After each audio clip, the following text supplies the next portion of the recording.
Info study सादर करीत आहे भारताची व्यवस्था 60 सेकंदात.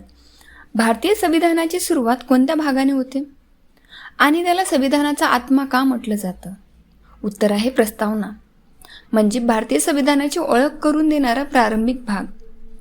ती संविधानाचा उद्देश, मूलभूत मूल्ये आणि भारत कसा देश आहे हे स्पष्ट करते. प्रस्तावनेबद्दल 10 महत्त्वाच्या गोष्टी. प्रस्तावना हा भारतीय संविधानाचा प्रारंभिक भाग आहे. ती संविधानाचा उद्देश आणि दिशा स्पष्ट करते. भारत हा सार्वभौम, समाजवादी, धर्मनिरपेक्ष, लोकशाही गणराज्य आहे, असे प्रस्तावनेत नमूद आहे. प्रस्तावनेत न्याय, स्वातंत्र्य, समता आणि बंधुता या मूल्यांचा उल्लेख आहे.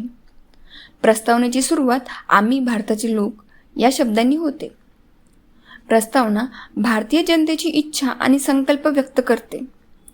ती नागरिकांना संविधानाच्या मूल्यांची जाणीव करून देते. 42व्या घटना दुरुस्तीने 1976 समाजवादी, धर्मनिरपेक्ष आणि अखंडता हे शब्द प्रस्तावनेत जोडले गेले.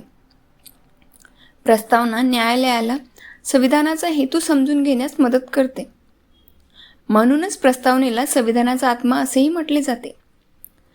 इंटरेस्टिंग फॅक्ट म्हणजे भारतीय संविधानाची प्रस्तावना अमेरिकेच्या संविधानाच्या प्रस्तावनेपासून प्रेरित मानली जाते.